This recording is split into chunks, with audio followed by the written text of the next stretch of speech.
summarized in this screen here with two characters, if you will, Liz and George. And just to be clear, those names have nothing to do with yeah, exactly. Okay, nothing to do with that. It's just we just randomly picked Liz and George. Okay, so Liz and George. The funny thing is that Liz and George both start elementary school with parents who are expecting the best, hoping the best. They love their children very much, and they put them in the care of the education system, assuming that the education system will support their learning.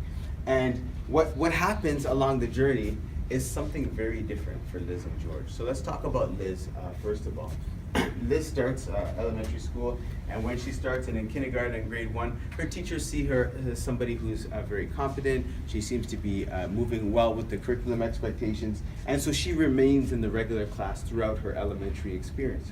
And when she gets to grade 8, grade 8 is that critical time of transition into high school, and her teachers suggest that she takes the academic program of study when she goes to grade 9.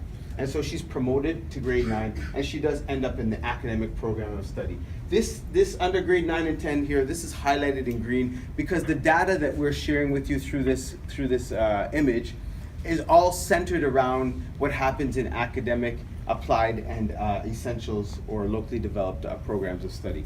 Okay, so when Liz gets into the academic program of study in grade 9, she actually is in a cohort of students, 93% of whom were also promoted into grade 9. Okay, so there's a particular cohort that's kind of moving together here in grade 9 and 10. And when she has reaches the end of grade 10 and she chooses her grade 11 and 12 program of study, she actually ends up mostly in university program of study, some mixed courses. And in her university program of study, or those university courses, 90% approximately of those students in those courses were those who took academic in grade 9 and 10. And in her mixed courses, about 65% of those students were those who took academic in grade 9 and 10. So again, there's a particular cohort of students moving together on this educational trajectory. And what happens to these students at the end of 4 years? Well, 81% of them will graduate. This is TDSB data, okay? So approximately 81% will graduate. So Liz graduates with many of her peers in her cohort, and approximately 60% of them have confirmed admission into a university or college, okay? And deliberately you'll see the circles growing for Liz. And the circles growing indicates, increased access to opportunities for Liz. So what happens to George? Again, whose family love him very much and are expecting the best for him as well. Well, early on in George's education, even in kindergarten, the teachers identify that George is struggling a bit to stay up with the curriculum. And with the best of intentions, early on they decide that the best way to support George is to put him into a smaller class, into a smaller group. So to give him some withdrawal support. And with the intention of that being able to assist him to achieve success, what actually ends up happening is he stays in that program all through elementary school, and he continues to struggle. And like many of the students on this trajectory, he's not promoted to grade 9, he's transferred to grade 9. And his teachers and his guidance counselors recommend that, George is a hands-on learner. So George would benefit from the applied program of study, which is marketed as hands-on. And I know that as a guidance counselor, I would speak to my students as well. I was a guidance counselor many years ago, and that would be, the story that we tell them, because that's our understanding of applied courses. They're more hands-on, less theoretical, more practical, and they're a legitimate pathway to college for those students who want to go on to college programming.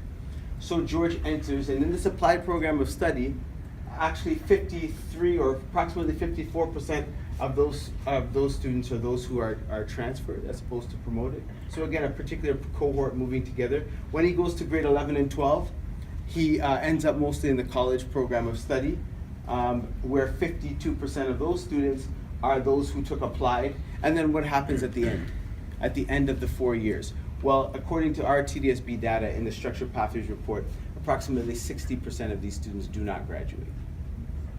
Okay? And so what happens after that? We don't know. We don't have the data to say what happens to those students after that.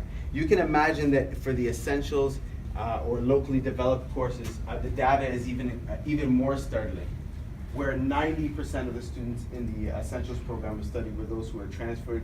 60% of these students end up taking the workplace program of study, and approximately 80% don't graduate. So we pulled from research from all three of these areas to really say, well, this is what we believe, and this is the data sources we're using moving forward. So we looked at a lot of critical theories, and critical theory acknowledges that streaming exists. It exists, it happens, and as a result of streaming, we have race and class-based stratification, as Jim spoke to earlier.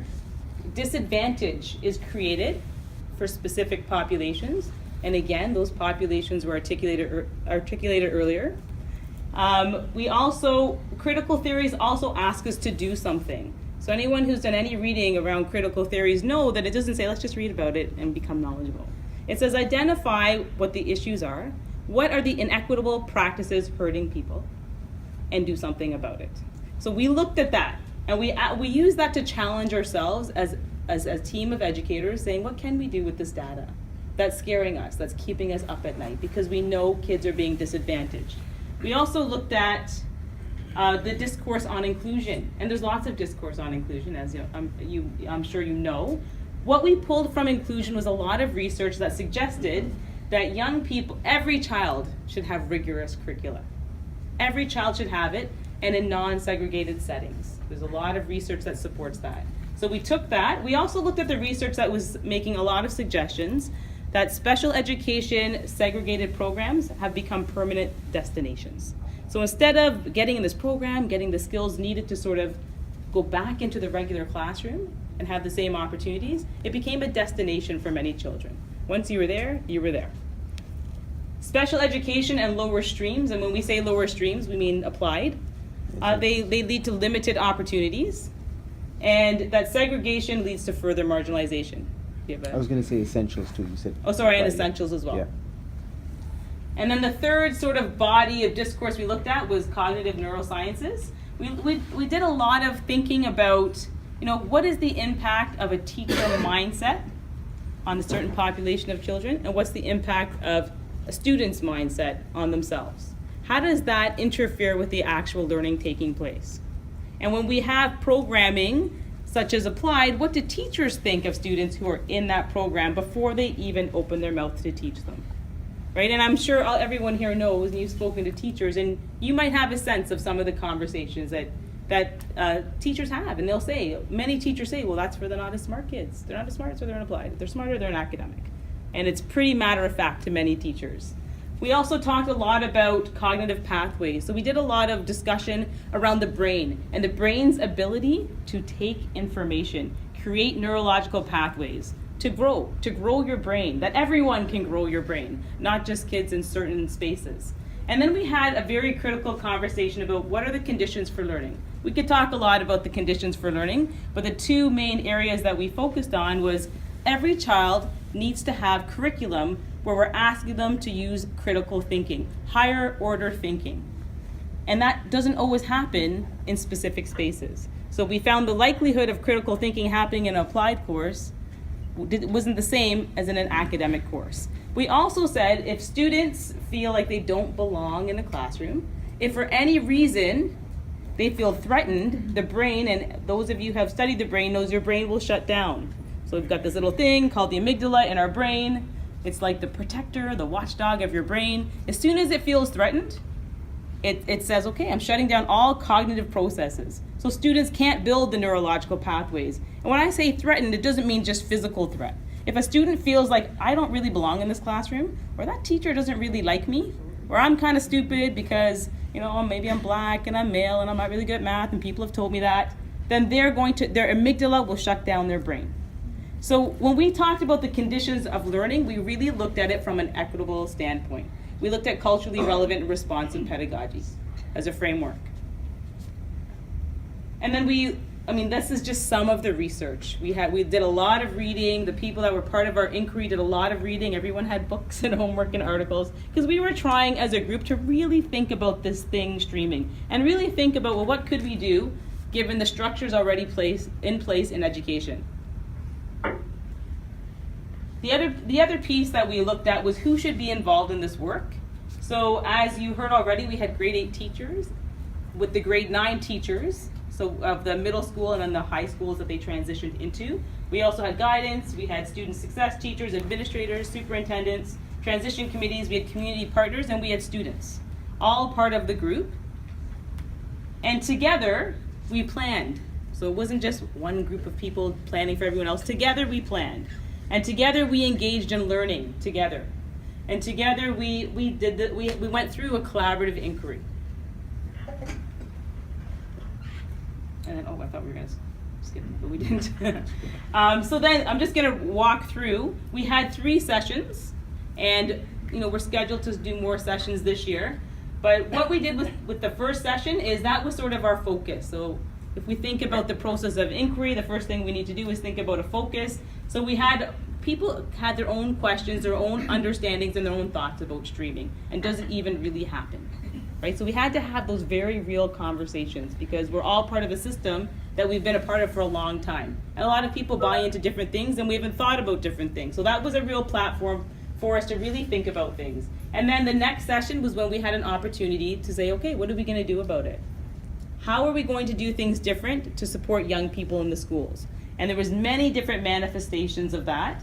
And then as a final next steps, we came together for a third time. We looked at what each of the schools did. We talked about, and you'll hear a little bit later, about what some of the schools did, and then what would we do for next steps moving forward. And schools did different things, like taking congregated classes and putting them back into the regular class and supporting them in a different way.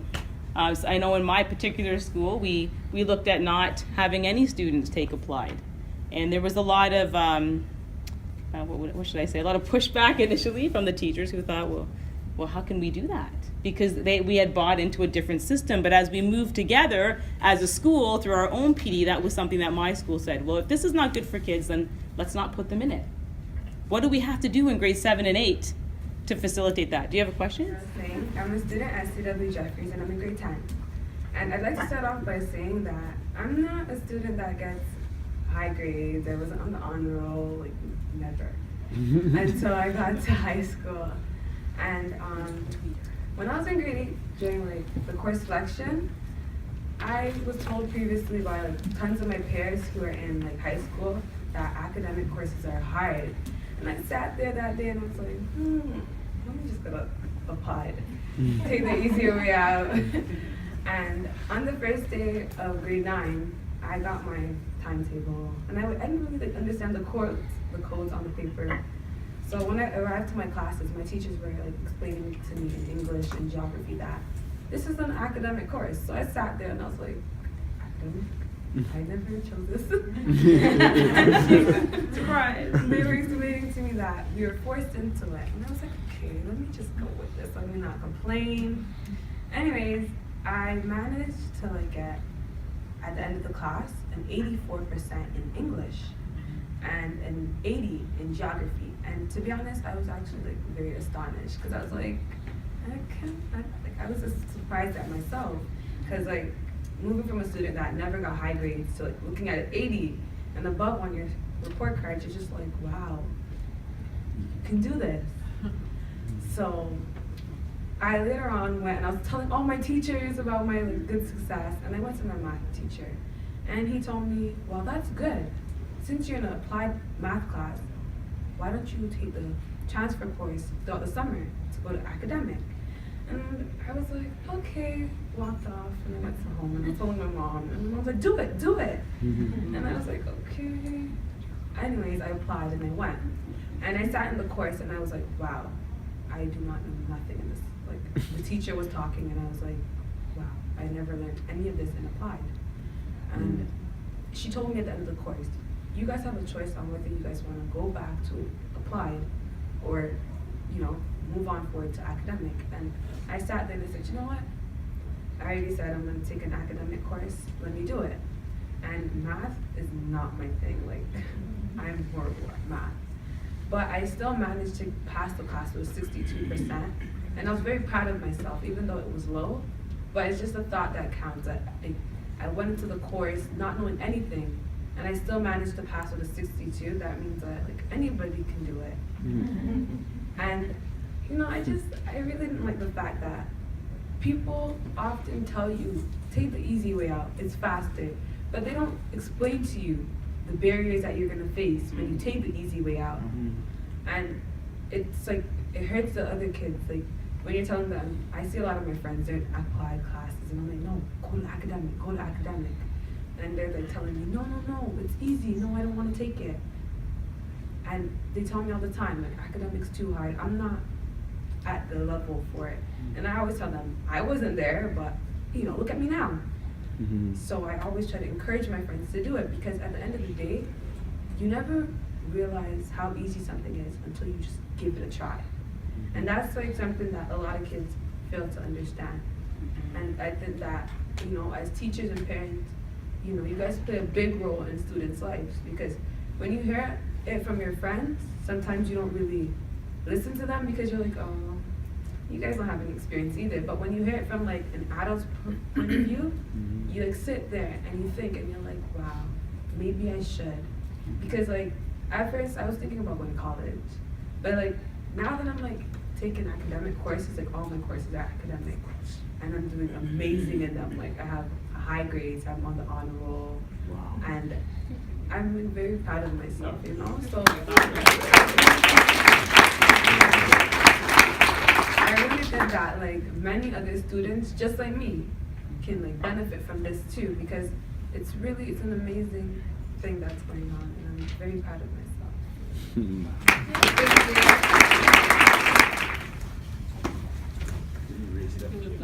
Get a little taller. Hello, ladies and gentlemen. My name is Alvin Kunja. I'm a student at CW Jeffries. When I was in grade 8, a lot of my friends told me that applied was an easier way to take high school. And I was a kid, you know, I'm still a kid, but I was younger than a little. And when they said that I could take applied, I would go through high school easy. And then I really wanted to play on computers, so we just had a lot of time. So like, all right, I'll have a genius plan. I'm gonna take all applied classes. So I was just like, all my friends are struggling in academic courses, while I'm sitting here getting 90s in applied. So we went to grade 9. I'm sitting in my English class, my geography class, and my teachers, I can't remember what they're telling us to do, but they're giving us course codes, like this is the academic course code. And I was confused. I was like, wait, I picked applied. Applied is what I want to do. And I decided that maybe this might be a good fit for me, because I was doing pretty good in class. I went through my classes. I ended up getting a pretty high mark in English and an okay mark in geography, because geography was my thing. When we went on to grade 10, I decided, I was in math. I ended up getting like an 80-something in math class. And I felt like maybe math is a pretty good thing I'm strong at. So I had to go to academic math. And I'm doing okay at it. It's just something I'm not really good at. Like, not good, but like something I'm not passionate about. But I feel like it's forcing students, not forcing, but letting students go to applied classes is just like setting barriers for them. But like, why not force it? Not force, but like help push a kid like in academic courses. I'm a bit nervous. Helping kids through applied classes instead of just saying here is applied, or academic classes, saying here is applied. You're just gonna sit here, you get really good marks and not do anything with it, not to help you go to university, while saying here is a barrier. You're gonna stay in applied and go straight to college, and you're just gonna continue to think, why not help them soar higher and just, you know? My experiences right now are really helping me become a confident student. Before, in grade 8, I was always talking to my friends where I was going, I'm like, oh, I'm dumb, I can't do anything, I can't pass through high school, probably gonna just drop out. But now, actually seeing myself go through these classes and seeing my really high marks and all my friends and my teachers, my parents especially, when they heard our honor roll, they were happy. They said, like, my mom started crying. They were really happy for me. My brothers were. My older brother, he dropped out of high school. He seen me, he's like, Alvin, you're a really good kid. Continue doing what you're doing. So So now I decided to go through academic and all my courses instead of just saying forcing myself to do the bare minimum. I want to do extremely well. Awesome. Yeah. Awesome. If it is okay, I can just speak from here. Can everybody hear me? That's good. It's as Alison has said, you know, my name is Monle Gada, but I would add the doctor on it. I want to really let these kids know a little bit about that. I usually don't talk about it at school, but I want them to know that they do have someone right with them at school at their school that did go quite far with this academic stuff. Alvin was a little bit modest, and forgive me if actually I get emotional here. When I was told to come here, I looked at the data again and to see which kids I would take. And believe me, you hear these kids say they met honor roll. I could have picked any two that were in those categories that had selected the applied courses, and they will probably tell you the same thing. But so here I was, when I looked at the data, very happy, clapping my hands, walking down the hallway, singing my happy song. and then I had this thought, go back and look at their credit counseling summary so that you can see the overall picture. And Alvin's credit counseling summary caught my attention. Even though in the pilot year, we steered him into the academic English and geography, we missed the math and the science because, you know, we're just trying out the two subjects. This young man did very, very well in applied math and science. The kind of student that, as the science teacher that I am, you know that in the right path.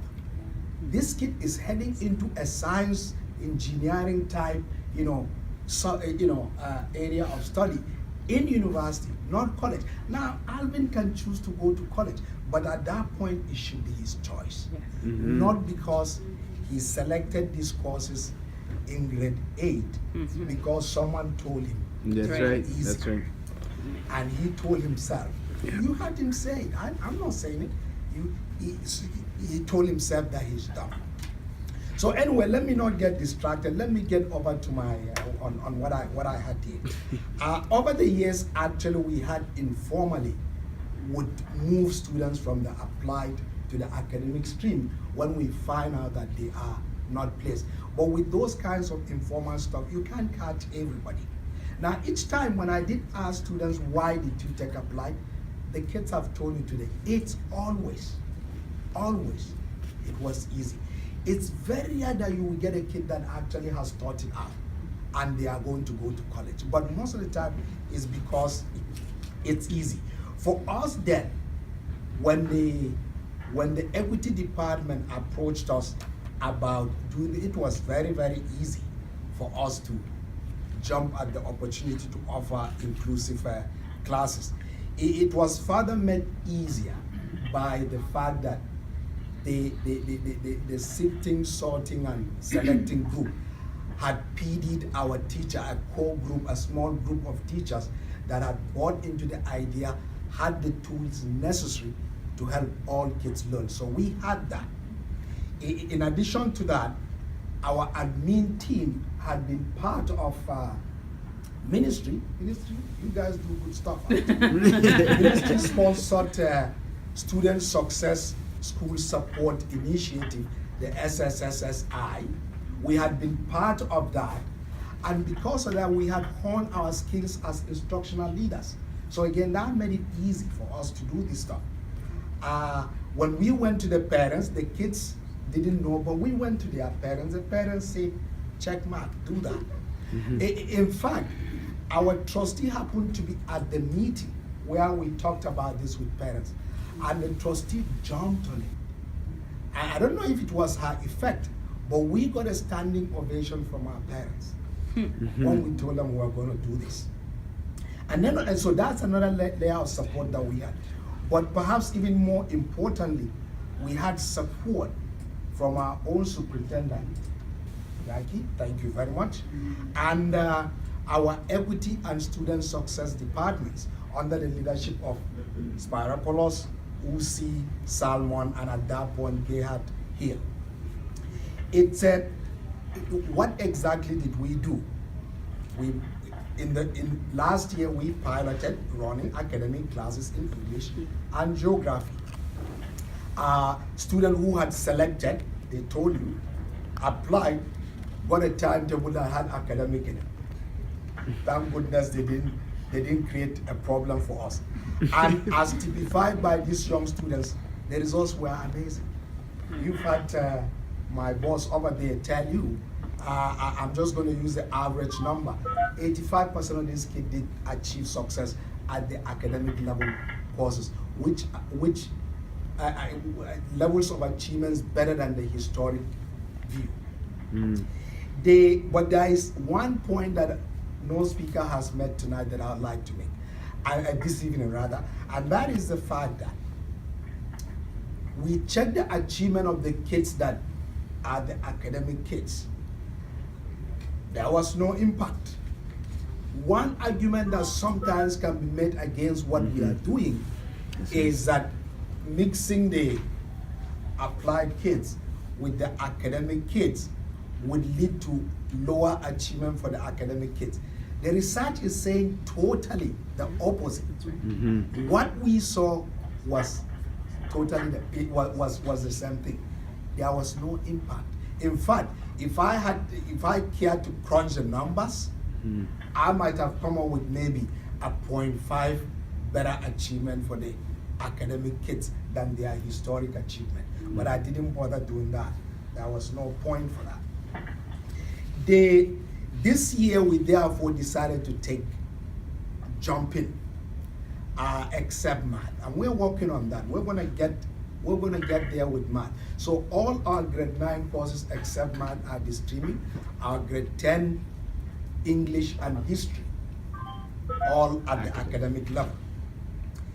Now, I want for people that may be thinking of doing this, for bureaucrats that are thinking of going the route that we're doing, pay attention to some of the challenges that we faced.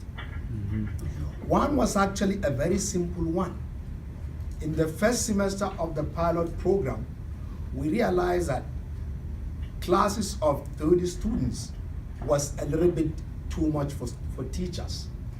And here we had our core teachers that support this thing coming and saying, God, there are too many kids in this class. So we made a decision as a school in the second semester of that pilot year to go down to 25, even though the book says with the academic we can go to 30 students. And we've kept that 35 number for this year that we're going full steam. Now, we also had a core group of teachers that, were behind this, but there was a need for an education for some of our teachers. And I'm telling you, you saw the presentation today. We just let the sifting and sorting data speak for us, really. Because when you throw that data at people, right? 80% of the kids that are taking applied are not applying. They're not bothering applying. That has to sober every one of us. It really has to. We can call it whatever we want to call it. The effect of it is kids such as these two that we brought here will end up in these applied courses where the bar is so low, and I get it, it's not supposed to be streaming, but I'm telling you the effect. You talk to any teacher in any high school, they will tell you applied is a lower level. And in fact, it's a distant lower level. That's how they teach it. So in effect, that's what they do. So anyway, so we let the data speak for ourselves. There was actually this added bonus.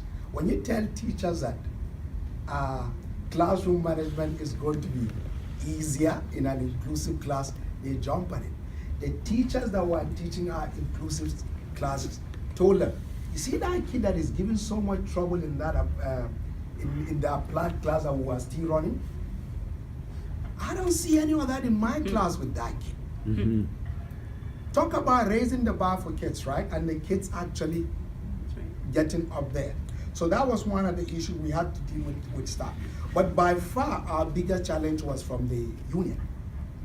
We actually got a grievance that was rescinded on this work. Thank goodness they saw the light. They tried to use all kinds of technical reasons, but the essence of their pushback was running academic courses will lead to lower number of teachers. Makes sense. Mm-hmm. Academic classes have a higher class cap. Yeah. It's going to lead to lower number of teachers, right? So this is actually a legitimate concern from the part of, and this is what maybe ministry folks need to hear. In schools such as my school that has chosen to run academic courses, there has to be a way that the system can support us to make sure that class sizes don't go up just because we are running academic classes. And thank goodness, I must say this, a big thing for my board here, my board found a way to do that this year. I got the additional teacher that I needed. If they had just given my allocation based on my academic classes, I would have been deemed at least one teacher this year, but that didn't happen. I got the same level of teacher allocation this year, and I'm very, very happy for that, right? So I'll just take a moment here and say that, and conclude by saying that our experience at Jeffries has been fantastic with this program. It's nothing short of that. It has exceeded our expectation, and we hope that now that we've expanded, we'll continue to get the same kind of results. In fact, the results from first semester is telling us that things actually might even be getting better. But I don't want to let the cat out of the bag. Second semester is still yet to come. If I have one regret about this thing is that I didn't start this thing 4 years ago when I became principal at Jeffries. But I'm glad I've started. Superintendents from our board that would jump on board with the journey, and that would commit to being there every step of the way and to co-learning with us. And we found two outstanding educators who would do this. So thank you for your courage. And I'm going to introduce Jackie Spence and Jane Phillips-Lund. Great. So thanks, Ramon. So I'm Jackie Spence, and I have the pleasure of being the superintendent at CW Jeffries, along with two other amazing secondary schools, Westview and Downsview. And I want to say that, I mean, you heard from Monday himself. You can see that he's an incredible leader. And I have two other incredible leaders at my other secondary schools, and they are also starting to go down the same path. So, you know, when you talk about the conditions for learning, the conditions for learning for me as an SO in my family was having, like I said, 3 amazing principals that were ready to go. And so then it just became moral purpose, and let my moral compass guide me. If not now, then when, Jackie? So our family is in a very, marginalized community. When you talk about all those factors, special education, racialized, low socioeconomic, that is the story of my family of schools. So we had to disrupt this cycle, because as Monday says, we know this has been going on for over 30 years, right? And so, like I said, if not now, then when? And if we didn't, to not disrupt the status quo is to really be complicit in an end result of, in my opinion, institutionalized racism and discrimination. right? We have certain policies, practices, and procedures that we've been doing that are not working for certain groups of students. So it was very easy to engage in it. It's very powerful in terms of, from a leadership perspective, and I know Jane and I have talked about this before, to sit down side by side, you know, with our administrators and the teachers and work through the stuff. Very complex, as you can see, you know. You had to have some real courageous conversations and speak honestly. But that for me was you know, an amazing learning experience. In terms of challenges, we know, I mean, Monday really talked about the main one, you know, that, you know, you're gonna have higher class sizes. The basis of equity is that we are not gonna treat all students the same. We believe and we know, you heard from these two students, these are academic students, right? But we're not gonna treat all academic students the same way. So we have to be able to have the latitude to have the smaller class size so that we can give them the supports that they need. Because they can be successful, and they are successful. Of course, so that's always a barrier.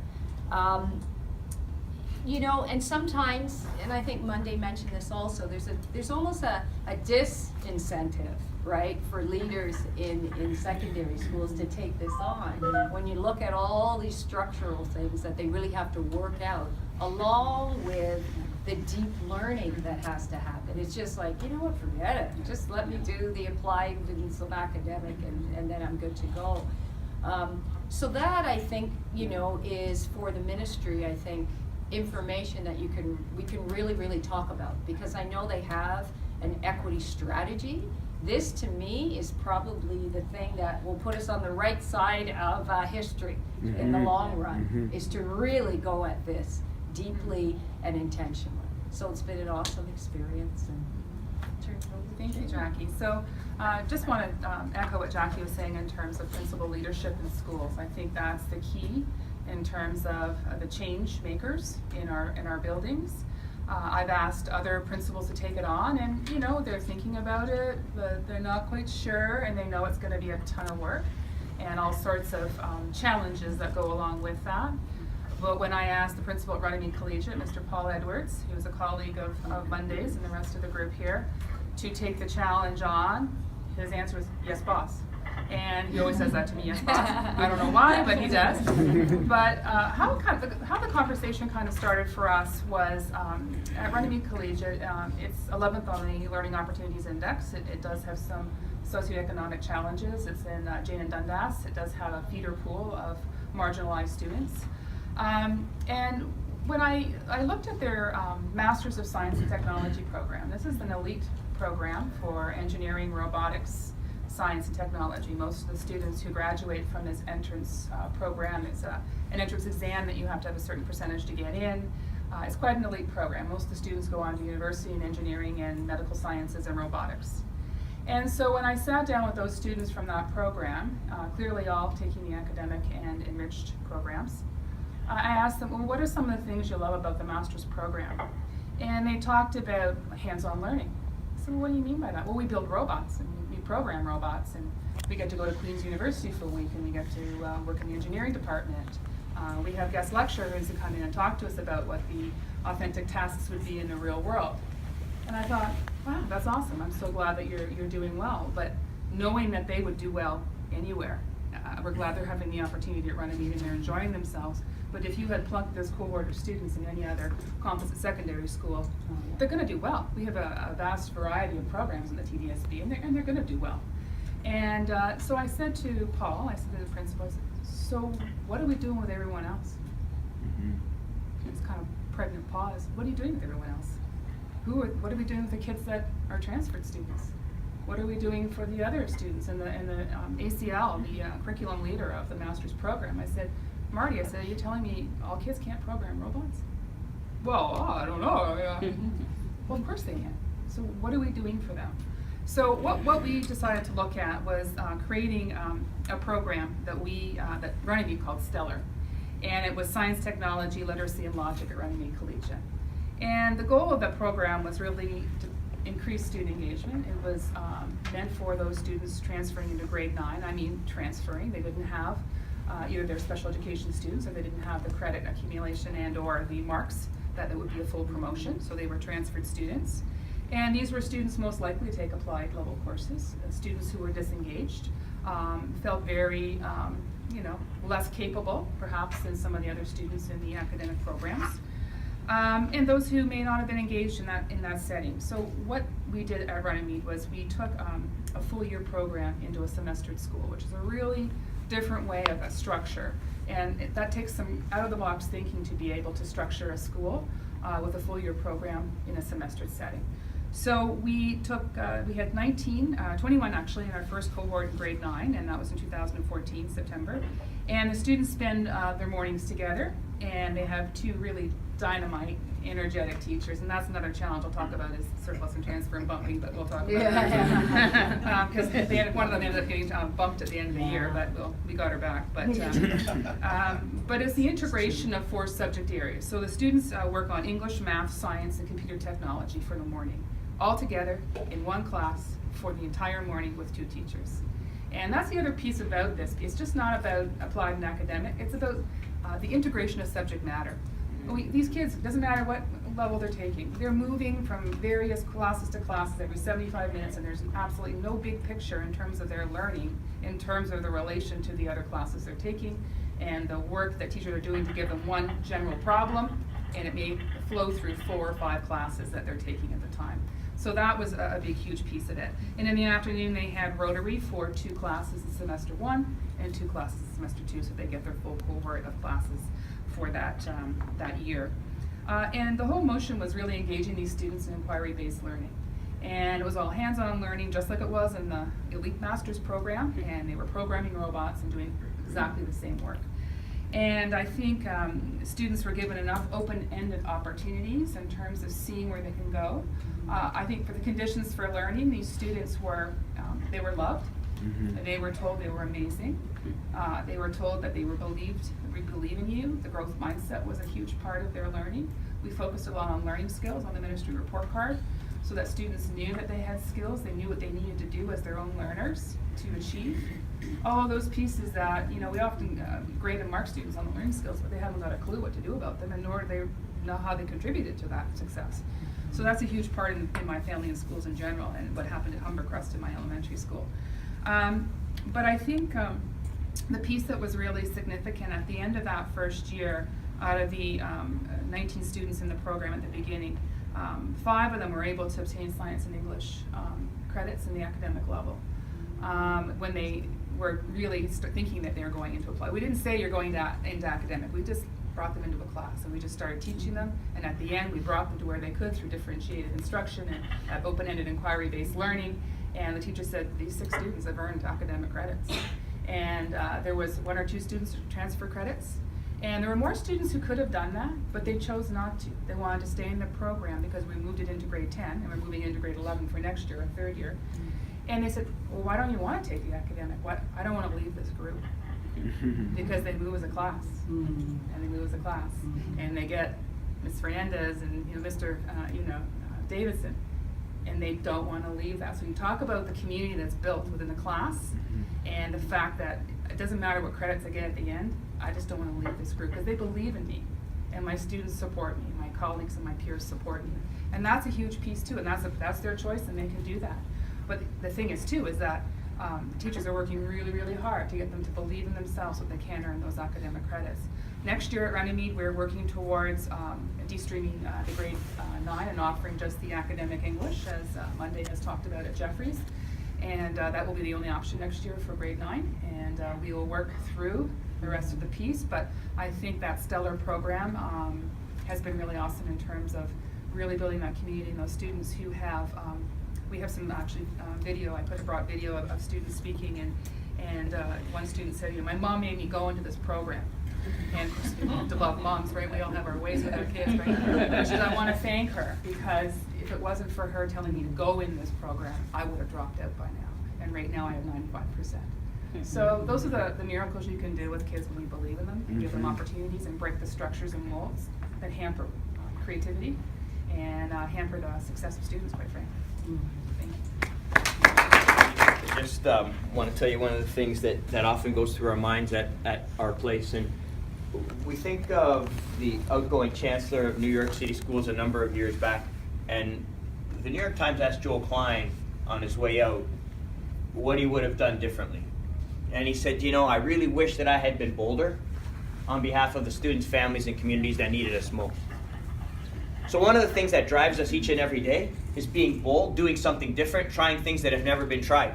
And I think we're starting to get around to that, because at a recent BIPSA meeting, I'm not sure if you know the terminology, right? As school boards, we have these meetings, right? So we're having our BIPSA meeting, and I look across the table at Tony Petiti, who I love. I think he's an amazing guy, and I say, listen, you guys just sit on your hands, man. Like, when are we going to see something from you that's different? And he looked over at me and he said, you have it wrong, my friend. We're waiting for you. We need your leadership to do something different so that we can extend it across this entire province. So this is part of our attempt to be able to do that a little bit at a time. Being very measured, as I said, is important to us because we have to make sure that there's fertile ground in the different schools. There's barriers. And I know every board has their own business that they need to deal with, and you know, we've had some issues at our place. So getting on the agenda, making sure that this is the conversation is very, very important to us. Not in 20 minutes. Like, we didn't sit with the teachers at Jeffries for 20 minutes. We've invested in each and every one of these teachers who are part of this program 30 hours of professional learning. That's 5 days. At $300 a shot, it adds up. But where are we investing our dollars? And that's part of our accountability framework as a board, right? What are we using our log money for? What are we using our student success money for? And part of our frustration is really meeting with the ministry on initiatives like SSI. Because SSI really was intended for applied level learners, right? But we're trying to reframe the conversation to academic, and it doesn't fit. Because when we get to our student success leader and they say, you know, we're supposed to be working with applied, and the coaches are intended for applied, it doesn't fit, you guys. And that's something that we need to have a conversation with you about. And that, among other things, the staffing thing for sure, because we meet with our friends on OSSTF often around sort of the conditions. But again, just making sure that we have a fit with initiatives that are coming from the ministry, that there's some common understandings. One of our other very, very bold moves recently has been around a pre-kindergarten program for 3-year-olds and their caregivers. Because we know that interruptions can't only happen in grade 9. So many of our community members tell us it's too late, man. And they say start in elementary. Well, we decided we better start when they're 3. So we very intentionally picked 10 schools that have the highest concentrations of black students and took the lessons that we've gained from Afrocentric Alternative School and introduced them for 20 days in July so that students are more prepared. Learning through curriculum that's relevant to them, which is play-based, and then following them into junior kindergarten, senior kindergarten, and grade 1 through the work of our amazing research team, which I alluded to earlier, to see if this is also going to interrupt some of the patterns which we've noticed over so many years, right? So maybe that's another research conversation. Can't wait for you guys to hear about the 3-year-olds and the amazing progress that they've made. Because for us, like, you should imagine these parents and the kids when every single one of them, everyone, 100%, leaves that summer program being able to write their name. And you know what in many ways what that indicates for later, right? The teachers in the room know how important that is. And otherwise we think that wouldn't have happened. So anyway, we just have a bit of time for questions. Glad to take them, or comments, or whatever, Linda, you think is most appropriate.